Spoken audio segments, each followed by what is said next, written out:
नमस्कार दोस्तों, स्वागत है आपका मेरे चैनल कबीर पिटारा में।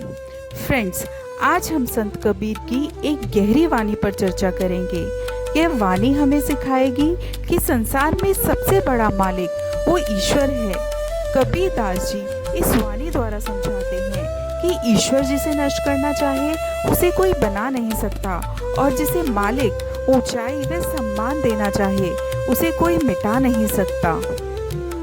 तो फ्रेंड्स, कबीर दास जी कहते हैं, मारे है जिसको मालिक उसको कौन बचाए, जिसे बनाना वो चाहे उसको कौन मिटाए। संत कबीर की ये वाणी हमें बार बार याद दिलाती है कि इस संसार में असली मालिक केवल ईश्वर है। ना हमारा बल काम आता है, ना ही हमारी बुद्धि, ना रिश्तेदार और ना ही धन दौलत। जो होता है ईश्वर की मर्जी से ही होता है। कबीर दास जी कहते हैं, यदि भगवान किसी व्यक्ति के जीवन से कोई चीज, कोई संबंध, यहाँ तक कि जीवन से कुछ छीनना चाहे तो दुनिया का कोई भी इंसान उसे बचा नहीं सकता। हम कितने ही डॉक्टरों, ताकतवर लोगों के पास क्यों न चले जाएं, पर जब ईश्वर की इच्छा होती है तब किसी की एक नहीं चलती। इसी तरह अगर ईश्वर को ऊंचाई देना है तो उसे कोई गिरा नहीं सकता।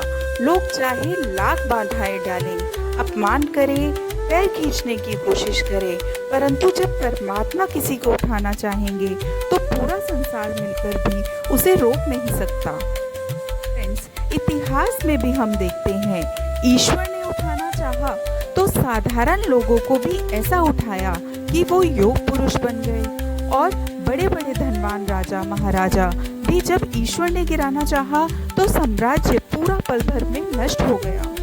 तो फ्रेंड्स, हमें कभी भी घमंड नहीं करना चाहिए कि मैं कुछ कर सकता हूँ, और ना ही हमें दूसरों से डरना चाहिए कि वो हमारा नुकसान पहुँचा देंगे। इंसान को बस अपने कर्म, भक्ति और सत्य पर ध्यान देना चाहिए, क्योंकि कुछ भी हो अंतिम निर्णय तो उस मालिक का ही होता है।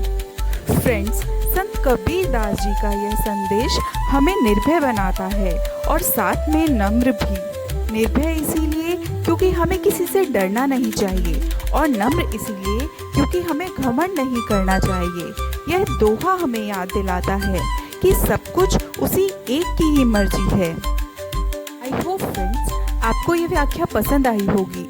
कबीर वाणी से निरंतर जुड़े रहने के लिए please subscribe my channel. Thank you.